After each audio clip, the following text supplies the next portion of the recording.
Let's meet our first celebrity guest. Yes, we shall. Our first celebrity guest is a well-known pharmacist, businesswoman, and originally she comes from Durban. She was the darling of KwaZulu-Natal when she won the provincial leg of Miss South Africa, and now is a former holder of the Miss South Africa title. Krishni Naik. You've been building hospitals and clinics all around the country. What have you been up to since winning Miss South Africa? Well, you've answered that. Building hospitals, clinics, recreational facilities, trying to address the needs that South Africa has, and trying to get all stakeholders in place to put facilities like that we require.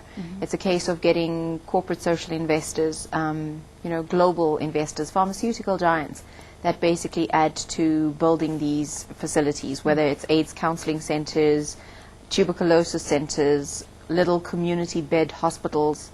That's what I do. So, Krishni, from the time you were saying that from the time you actually got the Miss South Africa title, it actually opened up a whole new arena of resources. And one of the projects that you were very, very keenly involved in was way back in your community of Chatsworth. Tell us a bit about the idea, the inspiration behind the Chatsworth Youth Centre, and where does it stand now?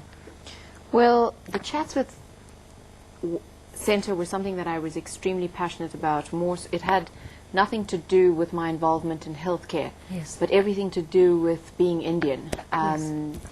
For some reason, there seems to be immense competition within the Indian community, and the Chatsworth Centre, resulted because of a disaster between two Indian business rivals, and it was a case of, costing us 13 kids. 13 Indian children had died in this nightclub. And I had approached Madiba to say, well, I think that Chatsworth is in need of recreation, because what had happened was we found these 13 children, the youngest of which was 11 years old, in a nightclub on the last day of school, much of whom had lied to their parents because they don't have any other recreational facilities in the community. And with that being the case, all they had was the disco to venture into.